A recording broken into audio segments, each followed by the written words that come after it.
বাংলাদেশের জাতীয় সঙ্গীত অবশ্যই পরিবর্তন হতে হবে, কারণ বাংলাদেশের জাতীয় সঙ্গীতের রচয়িতা রবীন্দ্রনাথ ঠাকুর। বাংলাদেশের পতাকাও পরিবর্তন হতে হবে, কারণ বাংলাদেশের পতাকার সর্বপ্রথম ডিজাইনার যিনি ছিলেন তিনি হচ্ছেন শিব নারায়ণ দাস। আবার বাংলাদেশের শিক্ষা ব্যবস্থায় আমরা যে সরিয় সরিয়া ক খ স্বরবর্ণ ব্যঞ্জন বর্ণ এইটার যে আবিষ্কারক ঈশ্বরচন্দ্র বিদ্যাসাগর, উনিও মুসলিম ধর্মের না। আজকে আমরা এমন একটা দেশকে তুলে ধরবো, ওই দেশের মধ্যে কিচ্ছু নেই, নিজেদের বলতে কিচ্ছু নেই। না ডাল আছে, না চাল আছে, না আলু আছে, না পেঁয়াজ আছে, না কাঁচা লঙ্কা আছে। আছে তো আছে, কি আছে? শুধু এক দর্জন কলা আছে আর একটি লুঙ্গি আছে। এমনই একটা দেশ, যে দেশের জনগণ তাদের মনোভাব দিয়ে তো একদম ছাগলের মতো, কিন্তু মুখে যেন একদম বাঘ। সামনের থেকে গজরে না, শুধু গজরে ফেসবুকের পোস্টে আর ভিডিওতে।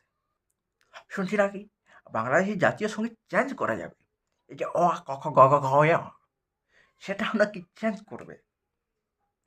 কারণ বাংলাদেশের যে জাতীয় সঙ্গীত, সেটা ভারতীয় রবীন্দ্রনাথ ঠাকুরই গেয়েছিলেন এবং লিখেছিলেন, এবং সেটাই তাদের জাতীয় সঙ্গীত বাংলাদেশের, মানে যে থেকে ইন্ডিয়া। যে ক খ গ ঘ ঞ চ ছ, যে বাংলা শিখেছে ওরা, সেটা ইন্ডিয়ার দেন, মানে ইন্ডিয়া থেকেই ওরা শিখেছে। এবার ব্যাপার হচ্ছে যে কিছু কিছু লোক বলছে যে জাতীয় সঙ্গীত, এই স্বরবর্ণ ব্যঞ্জনবর্ণ ক খ অ আ, ঞ, এগুলো সব বন্ধ করে ওদের ভাষায় লেখানো হবে, মানে সব কিছু টোটালি। তাহলে এই যে একটা, মানে কি বলবো, গাধার দলের যে মূর্খতা, সেটা এখানে বোঝা যায় যে এরা সব ইন্ডিয়ার বন্ধ করতে চায়। আচ্ছা করো, কে বারণ করেছে? কিন্তু অনেক কিছু পরিবর্তন করতে হবে ইন্ডিয়ার অল টোটাল পুরো,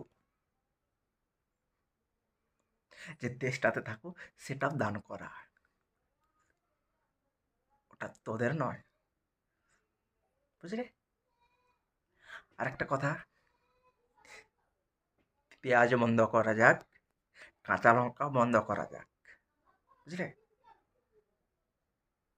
আর যে বাংলাদেশের টিভিতে যে সিরিয়াল দেখো, সিনেমা দেখো, সেগুলো বন্ধ করা যাক। আর সব থেকে বড় কথা, যে বাংলা ভাষাটা, সেটাও বন্ধ করো। আরবিতে বলো, তোমাদের কি ভাষা, যে ভাষাটা সেটা দিয়ে বলো, দেখি। হ্যাঁ, সেটা দিয়ে কথা বলো, ভালো হয়। তো কিছু কিছু মূর্খ আছে, যে মূর্খর পরিচয় তাদের, মানে মাঠে হাগু করে জল দিয়ে না ধুয়ে শুধু পাতা দিয়ে মুছে নিলেই হলো, এরকম মূর্খের পরিচয় বাংলাদেশের কিছু লোকের।